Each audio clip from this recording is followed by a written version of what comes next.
tuned for the Joan Quinn Profiles. As an editor for Andy Warhol's Interview, the Los Angeles Herald-Examiner, LA Style, and Detour magazines, Joan covered the social set, the Hollywood hotshots, the international art scene, the mysteries of food, the excitement of travel, and the fabulous world of fashion. Joan continues to find creative people on the cutting edge who make things happen. Here's Joan Quinn. Hi, I'm Joan Quinn, and welcome to the Joan Quinn Profiles. Waiting to be profiled are director-writer Chris Eska and director-actress Amy French. Writer, director, editor Chris Eska was born and raised in Texas. He studied sociology and art at Rice University and earned an MFA in film directing at UCLA. His short films have screened in public television. You've seen them, I guess, wherever short films are shown, but his first feature was nominated for 2 Independent Spirit Awards in 2008, where he won the John Cassavetes Award. His film, August Evening, which was that first feature film that he wrote, has been screened at a variety of film festivals, including the LA Film Festival, Phoenix, Woodstock, Ashland, International Latino Film Festival in San Francisco. Before we go on to these festivals, tell us about the Cassavetes Award, because it's for films under... It's for films made for under $500,000, which is a ridiculously small amount of money to make a full-length feature film. But we made our film for under $40,000. Which is shocking. Yes, it's just... So you had to win that award. Well, it was certainly wonderful. It certainly helped the film a lot to get that recognition. It's nationally televised, you know, there's stars in the audience. And the other thing that's so great is because it showed at so many festivals and it won awards at almost, well, every festival that it was shown won some kind of an award. Well, we played probably 30 or 40 festivals at this point, but all the ones you mentioned were festivals that we won awards at. And just this past week, our lead actress, Veronica Loren, won Best Actress at the Zimbabwe International Film Festival, which is crazy. How, did you go there? No, I did not. You just sent the film and it won without any, push by you? No, but I am going to Argentina in a couple of weeks with the film, and I'm sending my actor to the Canary Islands. We played all over the world. I know, it's so great. But going back to the Cassavetes Award and under $500,000, and you made the film for $40,000, and the LA Film Festival first prize was $50,000. Right. So the very first time we played the film, I got more than the budget back. I know, that's so great. Were you excited about that? Of course, it was huge because that night, it wasn't just the cash prize, but it was also the cachet of winning that award. But it was given at an award ceremony that had Clint Eastwood, Kevin Bacon, Tony Bennett, all these stars. LA Film Festival, right? Right. Big deal. I think in San Francisco, the Latino Film Festival was also very good for you.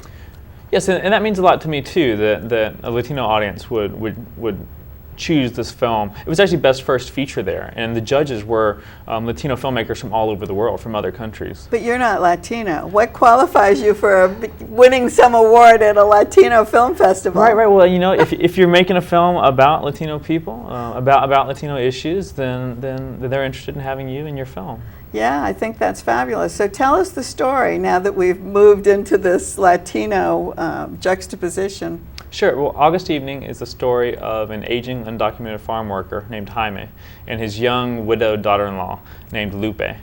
And she's more like a daughter to him than his own children.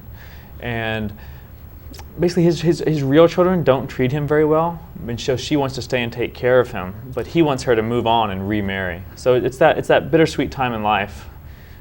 And you wrote it. I wrote, directed, and edited. I wrote it in English. I was going to ask you, was it written in Spanish? No, well, I wrote it in English, and my 2 lead actors, Pedro Castaneda and Veronica Loren, they translated it into Spanish for me, so they'd be comfortable with the words they were going to say. But they spoke in Spanish, and it's subtitled, right? Yes, the entire film is in Spanish with English subtitles. Well, did you understand what was going on? Sure. Well, You were directing, but did you understand? Sure, not every single word, of course. But I grew up in Gonzales, Texas, which is a majority Latino community. So I grew up hearing the language a lot. But more importantly, I don't feel that that words are what film does best. You know, I feel that emotion is what film can do best, and so I try to get that across through body language and through editing and music. Did you know a family like that in Gonzales, Texas? Sure. And the lead character, Jaime, he actually begins the film working on a chicken farm. And I worked at a chicken farm when I was living in that small town. And how did it smell? It wasn't even the smell. The ammonia from all that chicken waste would just make your eyes water. It was and you incredible. Actually worked there? Sure. I thought those shots of the chicken farm, ranch, whatever, and the eggs coming out and putting the eggs in cases, everything was close up. Is that kind of a trick of low budget filmmaking?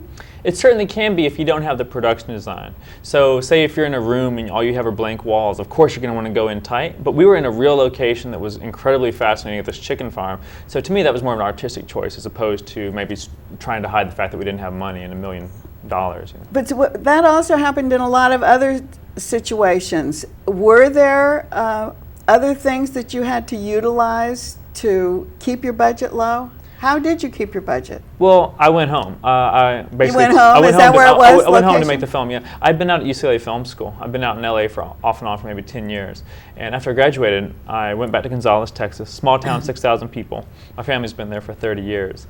And so what happened was the community heard about the story and they related to the plot of the film and the family that was in the film. And so every single meal was prepared for free and donated and brought down to the set. You mean families would cook at home and come down? Local restaurants would donate food. So catering, you didn't have to pay for catering? Didn't have to pay for catering. Permits?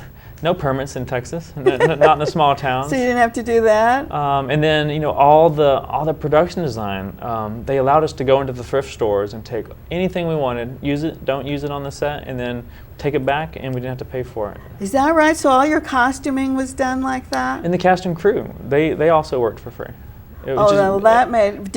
Were they people from down there? It's a combination. We brought some people from Los Angeles, but the majority of people were from Texas, and the majority of the actors had never acted before. It was their first time acting, and they've won multiple awards. I was going to ask you how you did the casting. So how did you do the casting? Well, I started off doing conventional casting. So we had casting calls set up in Austin, Texas, and Los Angeles. We get headshots, we bring them in, we sit and we tape them.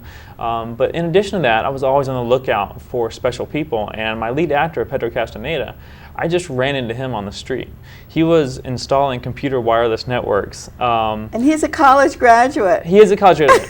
But he wasn't at all interested in acting. He just had this great pair of boots and this great look, you know, this understated dignity in his face. And so I walked up to him and said, "You have a great look. Have you ever thought about being in films?" And of course he said no. But I sent him home with the story. He read the story with his family and decided it was something important for him to do. So he dropped out of society for a couple of months, came down to South Texas, and made the film. Which comes to the next question. You rehearsed a lot. How did you take the time to do so much rehearsal? Sure. You know, I rehearsed with him because I was staying about an hour away from him. We actually got together at least once or twice a week for several months leading up to the actual shooting. So in Gonzales, you were there for how long? Oh, I was there starting in February for pre-production. We didn't shoot until August and September. Oh, so it took... So I started writing in February, and then we cast him in early spring, and then we would work all through the summer. So you were there the whole time. I mean, you were dedicated to what was going on Definitely, there. that's all I was doing. I'm not very good at multitasking. Not like a woman. We can do everything. But so that's how you got your lead actor. Right. And the boy, Walter Perez? Walter Perez actually has quite a bit of experience. He's one of the only SAG actors we had on the film. Yeah, he was very good. But he's been in shows like Friday Night Lights, a TV series. He's been on CSI. Yeah. Did that add to the helpfulness of actors working together in an ensemble, or? Sure. Well, sometimes you almost want everyone to either have the same amount of experience or no experience because you don't want to mix styles of acting. Well, I wondered. But he came right in and he saw what we were doing. He saw how sort of hopefully subtle and understated an approach we were going for, and he blended right in. He's very talented. Just went right in. What did you use any stock footage? No, not at all. But we shot so much of the beautiful scenes around rural Texas. The scenery is so beautiful. Well, that's where I grew up, and so I had sort of 25, 30 years of looking for locations without knowing it growing up. So I'd always see where the sun goes down. It's just perfect around sunset. I see. So you knew what you were doing. And the music. That's what I thought was a way that you were saving, saving your budget by using this music that tells everything. Sure, and it's music that I've always loved, but it's not big mainstream music. We didn't have big time composers or big rock songs you have to pay license emotional. to. But it's perfect for the film. It's the kind of music I was listening to while I was writing, and it's interesting because a lot of this music is actually Japanese music. It doesn't sound like stereotypical Japanese music, but it's interesting because my last film was shot in Japan. I used American music, and this film was shot in America, and I used Japanese music. But tell me about that, because your cinematographer was Japanese. Right. He's from Orange County, but he's technically a Japanese citizen, and he spent his entire life here. But yeah, I met him just before we shot my thesis film from UCLA, which was called Doki Doki. We shot that on the streets of Tokyo in Japan, and I brought him back for August Evening. Oh, you did? So you brought him back. You also talk about the influence of Ozu. Sure. Ozu is a famous Japanese filmmaker. Contemporary? No, he worked from the 1920s to the 1960s. But he worked with a very different style than this film, but he worked with very similar themes of family and the meaning of family and the duty and the love, but also the mutual disappointments between the generations. Was it like during the time of Oshima? Or sure. Was it? Similar time. So those were big influences. You left UCLA and went to Tokyo to make your thesis film. Well, I'd actually taken a year off while I was at UCLA, and I backpacked all around China and Southeast Asia and India, and wound up in Japan at the end of that year. And so when it came time for me to make my thesis film, I had more friends in Tokyo than I did in LA. So I went back, and so I've always used that world film influence to inform my work. And one of the next things before we leave is the love story. It's a story of family love, but it's a new kind of a love story. Sure. Well, there's sort of two kinds of love. There's a familial love between this father-in-law and daughter-in-law, even though she's more like a daughter to him. So it's sort of about what that meaning is behind family. You can just choose to do the conventional definition of just blood, or you can have something that you make your own family, which I think is really important. You make your own, yeah. But then also we do have a romance. That's what I meant. She finds Veronica Loren plays Lupe, who slowly falls in love with the character of Luis, played by Walter Perez, and it's a different kind of romance. I don't like to show anything explicit. There's not even any kissing in the film. And no nakedness, no nothing. Of course not. No. And so I have no interest in portraying that film, because to me it's much more exciting when two characters have been together for the majority of the film, and finally, one of their hands will gently slide over the other person's hand. Which you show in close-up, and you show these wonderful intimate moments. Sure, without being too explicit, and to me that's much more thrilling and romantic and exciting to show on film. Well, August Evening was a wonderful film, and we're going to look forward to your next film. I hope so. Please do. Thanks, Chris. Thank you. And don't go away. We'll be right back with another filmmaker, Amy French.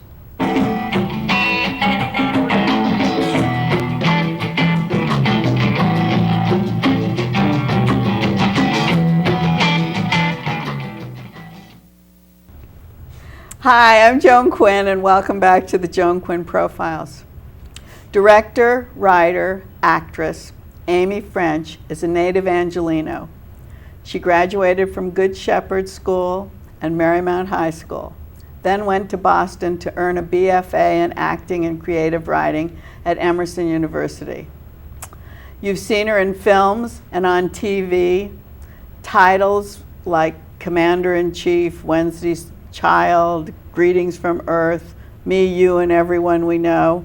She's had several high-profile commercials where she shows her wit, and Amy went on to direct a film, Juan Francis Live, and directing a stage show called Seven Redneck Cheerleaders. Amy, tell us your background, because I've known you since you were a child. Yeah.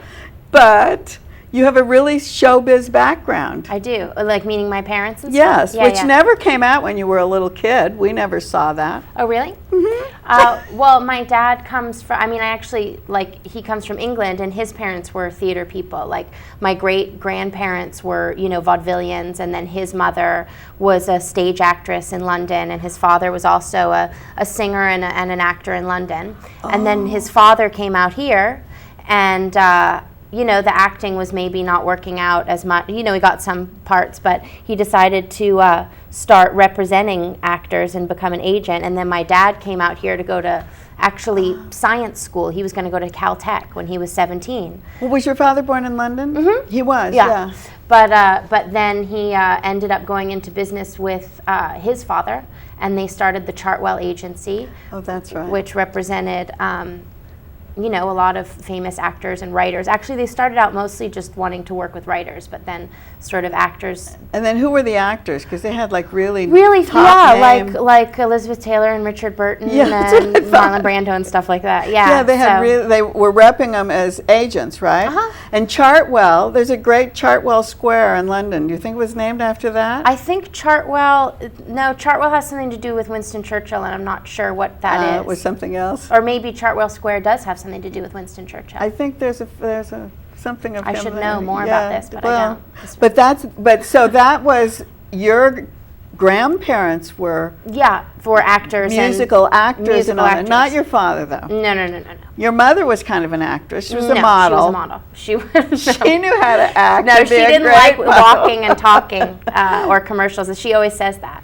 Or even runway shows. She preferred print. But she was great model. So Yeah. she did have to act in that Yeah, respect. I guess. Still. Yeah, still. Yeah. Act still. Uh-huh. But she's a terrific artist. So Yes. you have all those genes coming from the background.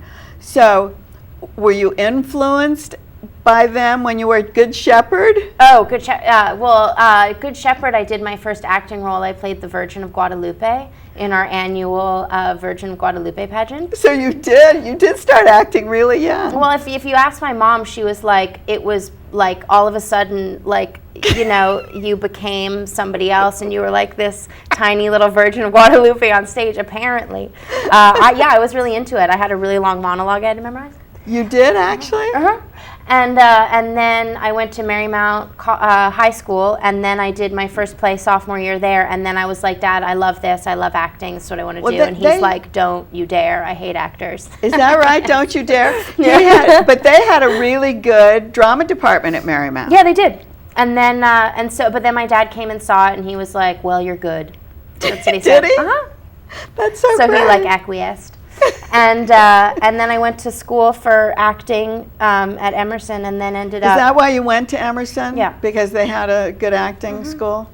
And I like the idea of like going across the country and being somewhere so different from California. It was totally different So from where you were raised in the canyon. Yeah, exactly. I was in Boston. I was all by myself. I was young too because I graduated high school when I was 16, so I was like a really young girl, sort of on my own in the big city. It was fun. Boston isn't a big city. Who are we kidding?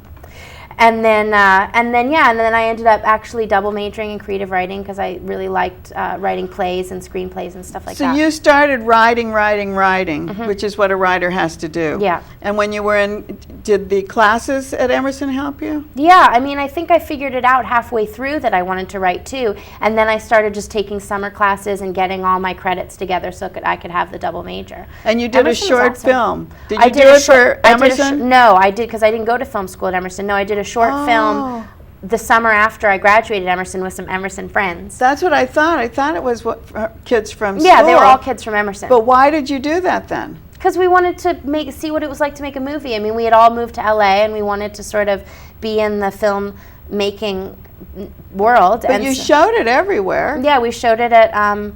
I saw it at CAA. Yeah. Were you there? You showed it in festivals. Yes. Yeah, that was a. Tell us about it. Oh, that film was called Jack and Jill, and it was sort of like a modern retelling of the Jack and Jill, tale, except we turned it into sort of a romantic relationship. And it was a cute movie. We learned a lot. We got to like go to some festivals and stuff, and then it was 8 years before I made this movie. This movie is Juan Frances Live. Juan Frances Live. But let's go a little bit more because you were doing commercials in between. That's what I've been doing, yeah. Like acting commercials. So I started, that's my job. That's what you're doing now That's my instead job. of directing is your job. Yeah, but I don't get paid for it yet. I'm talking about my job. Job. Yeah. Okay, so those commercials have been so amazing because when you look at the TV and you go, oh, there's Amy. There's Amy. I've been lucky, yeah. And they run and run and run. Yeah, because I think, I don't know. Yeah, I mean, if you get a couple good one, if a good one, they like to run it because Tell us the first one where we were all going, oh, there's Amy. That was, I think, maybe Sears. That ran a lot for a couple years. And what'd you do in that? You know, I bought tires. You know, they're fun because commercials are, you know, if you get good ones, they're funny little, tiny little one joke. Stories, right? Yeah, little, and it's like a good funny take, and it's a 30-second joke, and yeah, and then also for me it's fun because when you get on set, they let you make up lines. Do they? Oh yeah. Okay, and the last one where you're such a boss, I went, this is Amy's perfect calling. The Diet Pepsi one. And Yeah. tell us what you did in that. That's one, they played it during the Oscars last year and the year before. It's like on a film set and the actress won't come out of her trailer until she gets her Diet Coke. I said Pepsi. Diet Coke, and I'm the first AD and I'm being all nice to her, but then I'm shouting at the PA in the headset. And so everyone knew you. That's our Amy. Yeah. And based on that, I just got to play a first AD in an Omar Fast art film that's going to be at the Tate. Like, it totally ran. In London? Uh-huh. How great. Isn't that funny? Yeah. Like, they're like, oh, we know the girl who plays the good first AD, and he needed one because his, like, art film is like a film within a film. So that was fun. That's fabulous. Mm-hmm. Well, back to your parents. You had a house full of interesting people all the time. You included, if you do say so yourself. No, I'm not saying that.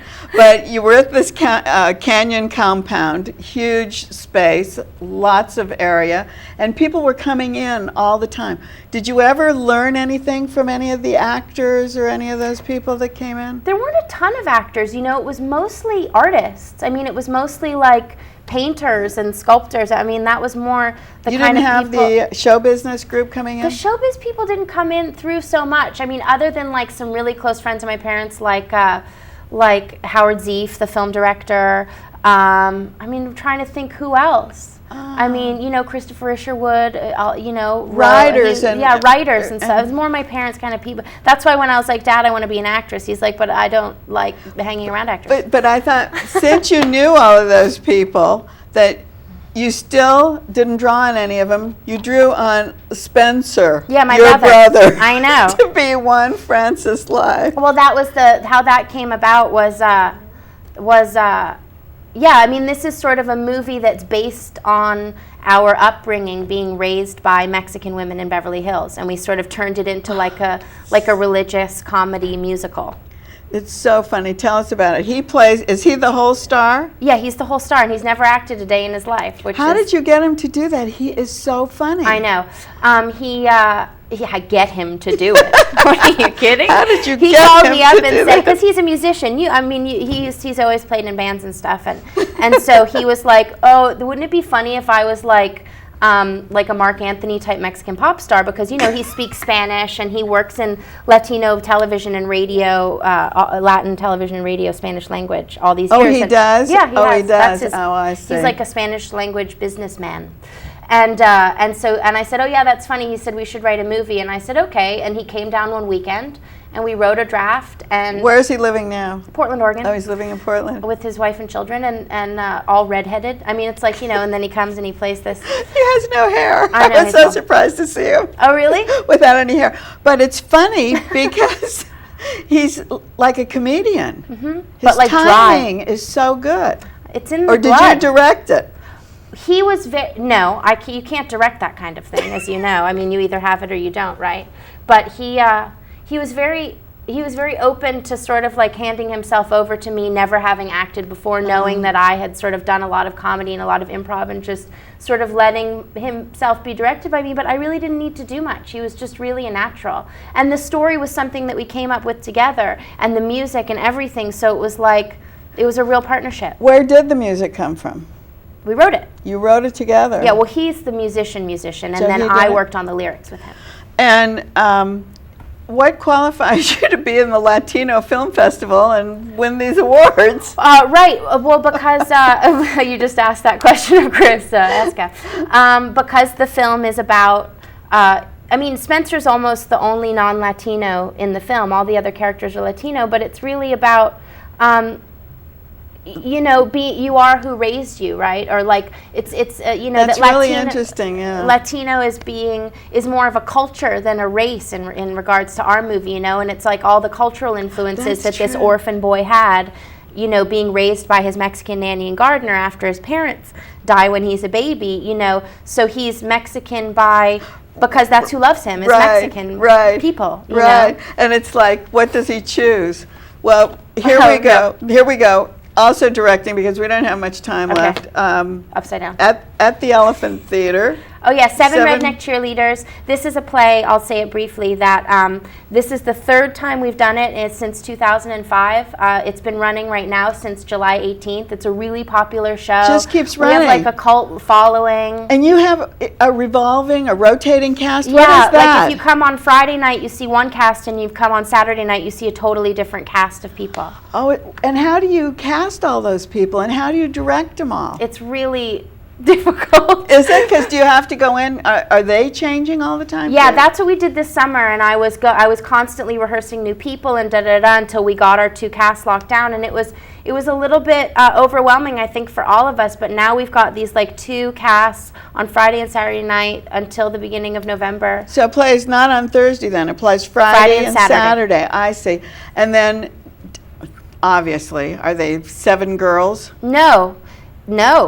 It's 4 men and 4 women. Oh, It's about a play within a play. It's about a guy who writes a play about his redneck upbringing. I And so see. it's actually, so you've got your play, which is about putting on a play in a theater in well, I was Hollywood. going to say, if you have those girls, they're always dropping out anyway, so you're probably casting, Right. getting new people all the time. That's why because we planned on running for a long time. And do you have to stay there? Do you have to be a part of the casting as a director? Yeah, I mean, I do. Yeah, so you have to Yeah, be there. uh-huh. So what's next? I think Spencer and I have another socially relevant musical mockumentary script we want to write.